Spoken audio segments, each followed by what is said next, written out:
Welcome to the Women at the Top podcast interview series. My name is Regina Barr, and I'm the founder of the Women at the Top network. I'll be your host today. For those of you who don't know us, Women at the Top is a community of like-minded women who share the WAT vision and mission. Our goal, simply put, is to empower aspiring women to lead. And we do this in a couple of ways by providing information, training, and connections. Joining me today is Chris Gosswiller, owner of Outsource Office. And I want to tell you a little bit about Chris because I've known Chris for a very long time. Chris Gosswiller has worked for me over the years on a wide variety of events. So you've probably seen her or heard her in the background. She's worked with me on events, podcasts, and lots of projects. She started her own business, Outsource Office, in October of 2013, where she's helped other women-owned small businesses and nonprofits.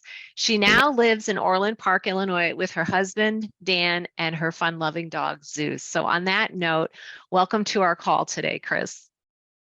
Well, thanks for having me, Regina. It's fun to be on this side of the screen instead of on the behind the scenes. And thanks for having me. Yeah, I'm sure. Fun to be kind of in the front end and be on camera as opposed to having your duties behind the scenes, like you said. Yes. So, we've worked together for a long time. Like I said, some of our viewers and listeners may have heard me mention your name or talk about you on my podcasts or other programs, whether they're in person or virtual. And I always love to hear the backstory of the guests. And you wear many hats as a business owner, a community leader, a wife, and a mother. So tell us, how did you become the owner of Outsource Office? Well, it's a bit of a journey. And I guess it's still evolving. Way back, even before I met you, Regina, which I probably couldn't even tell how long it's been. It's been a long time. I decided to stay home with my kiddos when they were born, stay-at-home mom, but I still wanted to do some things. So I did get involved in the community. I started a chapter of Moms Club. I was involved in the ECFE Advisory Council, volunteered at church. I actually was a paid position at my church for a bit as a children's ministry director. And just all these different things that I just had things that I wanted to do, but I wasn't quite sure where my place was. And I guess with starting working with you, it was a bit of an encouragement from you that you helped me decide to start an LLC, Outsource Office. I wanted to expand my business, start working with some other women-owned business and clients, and from that, it has continually evolved. I've had different clients in Minnesota, moving to Illinois 4 years ago, and taking those clients with me, doing that virtual work. What before it's even virtual was a thing with Zoom, and starting all of that. Feel like I'm on the forefront of working that way. Cutting edge, yeah. On the cutting edge of starting that business. That's wonderful. And yes, it has been fun personally to, watch you grow and blossom in the role of being a business owner. So congrats to you. And I didn't realize it was 2013. So it's been quite a little bit of time. So kudos to you for that. So Chris, our topic today is really focused on the holidays. And I think, Christmas is my favorite time of year, hands down. Like I could start Christmas in July. I'm one of those people. And, the stores are putting out the holiday displays and decorations, and holiday movies seem to start earlier and earlier this year. And I joke around, and I say to my husband all the time, hey, can you say Hallmark Channel? And I don't know if you know this, but they actually started their Christmas lineup in October, and he didn't believe me. And I had to pull out an ad and show him that, yes, indeed, they started their holiday movies and Christmas movies in October. So Chris, tell us, what are some of your favorite holiday movies and why? What have you learned from them? Oh, there's so many. I guess it depends on the mood that I'm in sometimes. There's sentimental, comedy, some romantic. I guess well, some of my go-tos, my favorite are different versions of the Christmas Carol. And just a fun fact about the Christmas Carol, did you know there are 57 versions of the Christmas Carol out there? I might start making my way through a lot of them to see if I can start to watch all of those different versions to see if they, what are the different things that different life lessons. But I think the main life lessons of the Christmas Carol is that we can all have an impact on the lives of others, no matter how big or how small. I guess for a funny movie, I'd probably go towards something like Elf. I always like Will Ferrell. And that movie for me is just, it's getting into the holiday spirit and spreading joy. So those are two of the, I guess, the fun ones that I like to Good ones. watch every Good year. ones. Yeah. So I've shared my favorites, Regina. Can you tell us what are your favorite holiday movies and what have you learned? So I could watch holiday movies, Christmas movies all year round. It's like there's no bad time for one of these movies because I do think most of them do have some holiday lessons. I do love, you talked about all the versions of A Christmas Carol, and I particularly like, there's a really old version. I think you and I talked about this from 1947. I like that old version, but I also like the more modern one with, Stuart Patrick or Patrick Stewart Yeah. from Star Trek fame. He plays a great Ebenezer Scrooge. So, I like a lot of the older ones, Bells of St. Mary, those kinds of genre, and maybe some folks haven't seen those, so I encourage them to see that. I think one of my favorites is It's a Wonderful Life. And I think sometimes um, people don't realize every life has value. Every person makes a difference. And I think it took the crisis um, for George to realize in that movie that his life had value. He didn't have to go away and be a war hero. He didn't have to travel the world. He was a very important person to many, many people and made a difference in many people's lives. And I always like to say, when I'm working with clients or doing community work, that I know that I can't maybe make a difference in every person's life or in every place that I work, but in my little corner where I'm working and the people I'm working with, I can make a difference there. And so I think that's one of the messages there. And one of the things that I love about that movie. I would say maybe a more modern one because I do watch many of them. I like Four Christmases just because I think it's hilarious. And I think many people have a variety of family situations and arrangements. And I think it gets at that with some humor. But probably one of the modern ones that I really love is Love Actually. And actually, I just watched it again last night while I was working on some things. And what I like about that is, again, this message is that love is truly all around us. I think you just have to look. And I think sometimes we get caught up in the day to day and we forget that. So those would be two of, or maybe I said three of my favorites. And I do tend to rewatch them each year. And I just enjoy them. I just think when things are tough or when we're in a very challenging economic or world environment, it kind of helps to bring us back and ground us. So Yeah, I agree with you. There's so many. I did watch Love Actually last week as well. It is another one of my favorites. It's so hard to pick a couple because it depends on the day of the week or what I'm in the mood for. There's always another one that shows up. I'm like, oh, I remember that one. And it seems like when I watch it every year, even though I watch it every year, I can watch it with a new set of eyes. Maybe it's based on your experiences that you've had throughout the year. You catch something new in each movie every year. It seems kind of odd to say that. You think that you remember from year to year the basic plot line, but it always seems like I find something new. right. And something that Something. resonates with maybe where you're at in your current life or something that may be going on. I agree with that. And I think that's why they become classics and why they stand the test of time. So speaking about the test of time, lots of families have special holiday traditions that they've established over the years, and some get passed on. from generation to generation. So what are some of your holiday traditions and any new ones you'd like to start?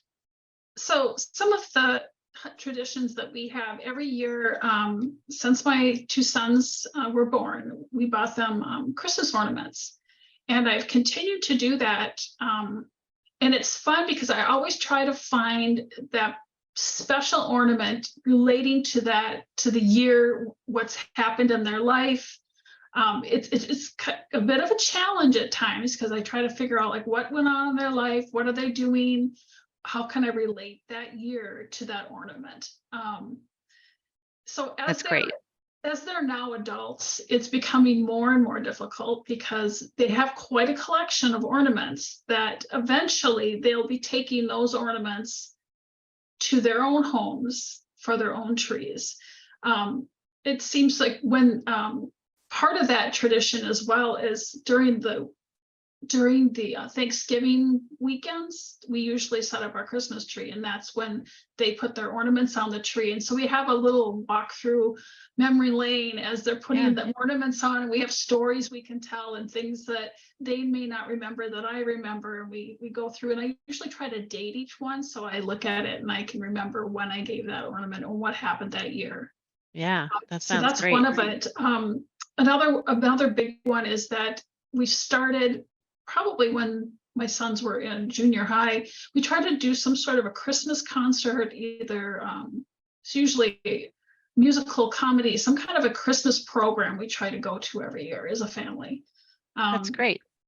And if it isn't as a family, for sure, my husband Dan and I go to, and actually we're going to on Friday night. It's the ugly Christmas concert tour. Everybody's wearing ugly sweaters, the ugly sweater tour. And like last year was Trans-Siberian Orchestra. So we try to find some different ones to do. Yeah. And then the biggie for us is our Christmas revolves around going to church, and we always go to church Christmas Eve. That's something that we always do as a family, singing the traditional Christmas carols. Fabulous. That's really heartwarming for sure. And as far as like traditions to start, I'm looking for ideas. It's harder when we have adult children now. We had a lot of things that we did over the years that I think they've run their time. And so I'm trying to find new traditions and establish new things with adult children, and maybe try to find a fun outing for us to do. Yeah. So I'm always open to suggestions for anything to do with adult children. Great. So how about you, Regina? I know that you've told me when you first moved to Minnesota that you had to rethink some of your traditions. So yeah, well, when I moved to Minnesota, I left all my family and friends, and I only knew my husband and my in-laws were in town. So my first Christmas felt a little bit lonely and upended. So one of the things my husband and I started to do on Christmas Eve, because back in the day when we both worked for companies, a lot of times they let you go home early on Christmas Eve. And so my first year here, I really didn't have any vacation time. I moved Halloween weekend, and we started going to the Como Zoo and Conservatory. And the conservatory always has a beautiful poinsettia display. And so we would go there around 2 p.m. or 3, whenever we got out of work, and we'd walk around and just kind of visit and reflect and spend time with each other before going to his parents. And then a lot of times his family came into town. So that was one thing that we started to do. We had to shift the timing of that when we started to travel to my grandmother's and then to the cabin. So now we go off cycle. It's not always on Christmas Eve, and it's very often not anymore, but we still go and just take that in and enjoy that. A big Christmas tradition for me started when I was 9, and I continued that here. Is my mom, I think some folks know, I was the daughter of a single working mom who raised 4 kids on a waitress salary. And when she started working, very often she would work 2 to 10. Sometimes she'd work 5 to 2 in the morning. So she was very tired. And when I was 9, I took over baking cookies, and I still bake to this day. And one of the new traditions here in Minnesota was I'd never done a cookie exchange. And I started that when I moved to my current neighborhood. So I've been doing that for over 20 years with the same women, and that's a fairly new tradition. Um, Something new that I'm wanting to do, there are different places like where they have holiday lights. I can't think of the one. There's one over in Prescott, Wisconsin, right across the border. There's also one in Duluth. And one year we went to go to the one in Duluth, and then we had an ice storm. So that put the kibosh on that. So I'm looking to try some new places, whether they're for big kids or little kids, it doesn't matter to us. We'll still go and check it out. And so those are some things that I'd like to do, kind of just visiting some of the places that maybe we haven't been able to over the years. So, and yeah, I think that's probably plenty on the traditions and things like that. So Yeah, I do like the holiday lights. We did that when the kids are younger. That may be a fun thing to try to find something to do with the adult children. You know, it's harder to figure out what is it they really want to do, because we've done so many things and something new and different. yeah, But I do like going out to see the holiday lights, even if it's just taking a drive through the neighborhood, because some of our neighbors in our area really do it up yeah, pretty big. that's nice. Some Very nice. neighborhoods. So one tradition that you started, and it's been 10 years, was the Women at the Top Holiday Networking Social. And that's every year in November. And we recently celebrated, like I said, 10 years of networking. We had a record turnout this year, almost 40 women. Regina, looking back over the 10 years, how has this event evolved? Well, it first started out just trying to meet the needs of some clients, women who were more senior executives and were getting a little frustrated with some of the networking out there, primarily through chambers where there's either not the right level for these folks or just not the right ambiance, that kind of thing. So when I first started, it was just going to be once a year in the fall, and kind of a small group, very intimate. Then people liked it so much that they were like, wow, Regina, why don't you do this twice a year, or more frequently? And I was a little reluctant to do that because, as you know, Chris, it is a lot of work. But then I do it and I'm like, wow, this is so great. I love it. And I forget about all the work. And then we do it again. And so then we added in the spring. And over in the beginning, I did everything. I got the food. I brought my own wine glasses. I picked up everything. Then I got smart, and Ann Shea was my first assistant working with me. Then you came on board helping with it. And then we brought on some sponsors, people to help sponsor the food and bring the food. And this past year, our 10-year anniversary, not only did we have a dessert sponsor, a food sponsor, but a location and a location sponsor. So everything was really taken care of.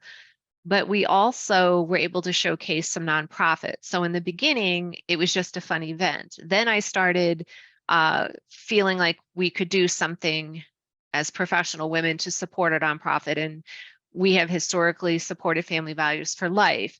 And then this year at the 10-year anniversary, I decided to showcase 4 nonprofits that I have worked with. And so that was kind of fun. So I think those are some of the ways that things have changed. And I would say that the event has grown, although we haven't grown it so large that it doesn't feel like it's not intimate. It still has an intimate feel and people really get to visit. We have some people who come back, maybe not every year, but they keep coming over the years. And then we have some new people. So it's always a nice blend and a nice feel. So that's been a lot of fun, just watching that grow and evolve and change over the years. Yeah, especially speaking from personal experience and helping, it has been a really fun, involving event. Fun to see the people come and go, the changes, and then how the people um, are so excited to see each other year after year or event from event if they haven't seen each other for a while. And maybe one of those times that they really don't get to see these same people very often. Yeah, and they start to look forward to it, and it becomes a tradition for them, not unlike these holiday traditions and things that we're talking about here today. So I want to go back to Christmas, and the time leading up to Christmas, I think, is always a good time to give back. And I think we see that reflected in a lot of the emails and postings and things that we see in social media. So tell us, what are some of your favorite nonprofits and why? Um, One that my husband and I have been doing a lot this year, Tunnels to Towers, just really struck us. I don't know if you're familiar with Tunnels to Towers. They provide homes and they pay off mortgages for different heroes, whether it's military or police officers or firefighters. Usually they're wounded in on the line of duty, or they have stabbed, they've been killed in the line of duty, and then they pay off the mortgage of the home for the widow and her family. So that's one less thing they have to worry about. And it's really just struck a chord that that's something that we really think it's really important to us. And that's one of the newest, I guess, organizations that we've been giving to this year. Of course, we do give quite a bit to our church because they do provide a lot of different services to the community. So that's my way to give back to the community. We have a food shelf, and every year at Thanksgiving and Christmas, we do a little bit extra where we provide gift cards that we give to families in need of because costs of food have gone up so much that we have gift cards that we can provide to help those families provide a holiday meal for Thanksgiving and Christmas. They always have something called an angel tree, and this is also a way of giving back some gifts. And it used to be buying the presents for a specific child. COVID changed a lot of that. So now it's all back to gift cards, and you just provide some gift cards that they can give back to different people in the community. And we've just started also a clothing, like a mittens, scarves, hats, boots, and jackets, whether they're new or slightly used, where our goal was 100, and we got that within a few days. And now we've been filling and emptying the boxes. I think we're up to almost 500 items over the last 2 weeks. People just are giving, and it's a lot for just people in the community. It could be from homeless shelters, just giving back so that for the winter time. So that's a big one that we've been doing. That's great. That's really heartwarming. Yeah. So at the networking event, we featured some nonprofits. Can you tell us why you chose those organizations and what they represent to you? Sure. I mentioned Family Values for Life, and I mentioned that my mom was a single working mom raising 4 kids on a waitress salary. And what I like about Family Values for Life and why I've supported them is they are working with single moms who are basically the head of their household trying to raise children, and may or may not have all of the resources and training to do that or to better their lives. So that really resonated with me on a personal level. The one of the other ones was Breast Cancer Education Association, and knock on wood, I am not a survivor of breast cancer, but I think all of us know someone who has had breast cancer, survived, or maybe passed away. And early on, I remember working with a group of women. We sat on a board. There were 8 of us, and I had read a statistic that it was 2 out of 8 women would get breast cancer. And I remember looking around that table and thinking to myself, wow, that's unbelievable to me. And then one of those women got breast cancer. She survived and was in remission for 10 years, and then she passed away. So I know a number of women who've had breast cancer, and it's just something that I think touches all of us. And Breast Cancer Education Association focuses solely on education for survivors and their caregivers, which is a little different than what some of the other organizations do.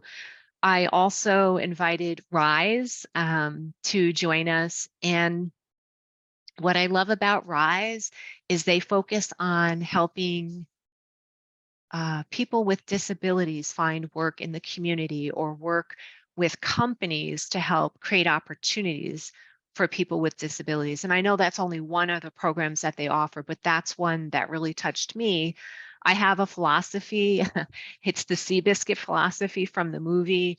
And that is just because a life's a little bit beat up, you don't throw it away. So if anybody's watched that movie, you'll be familiar with that quote. And if you haven't, you should. It's a great movie. And as you know, Chris, I named my dog Samuel Seabiscuit Barr because he's a special needs rescue.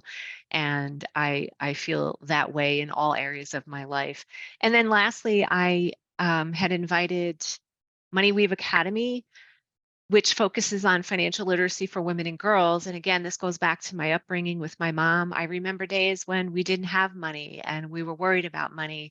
And since we're talking about Christmas, I'll tell you something that I remember one year, my mom kept asking me what I wanted for Christmas, and I kept telling her nothing because I knew that my mom didn't have money and I wanted the Christmas to focus on my younger brother so he could have some of the experiences I had when I was growing up until I was about 7 or 8, when things really started to change in our household. And I wanted him to experience that magic of Christmas. So Money Weave Academy focuses on educating women and girls in financial literacy. And I have a passion for that because I don't want other people to have the experience that I had growing up worrying about money. And right now, to be honest with you, my mom um, doesn't have a lot of money put away. And I joke, but it's not really funny that I am her retirement plan. So those are the reasons that I chose those four in particular, because they touch me in some particular way. Oh, So yeah, that's great.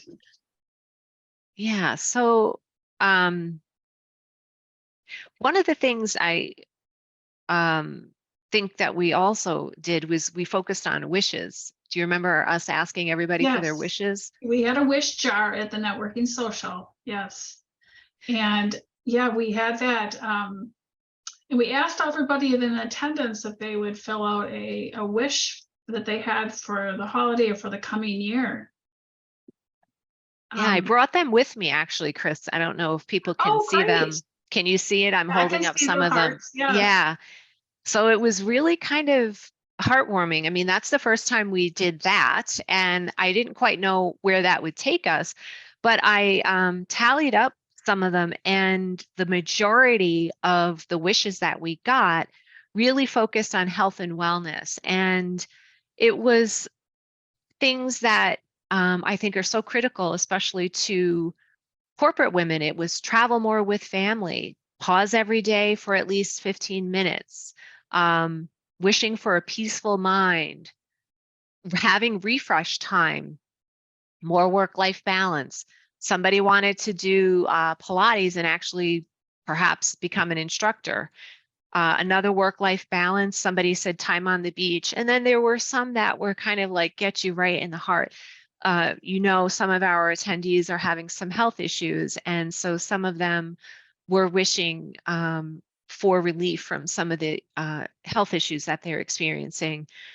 Another area that was interesting to me that people focused on was getting things done, like that goal list or the bucket list. So someone wanted to write an anthology, someone else wanted to finish a manuscript, somebody else wanted to digitize all their family photos and recipes.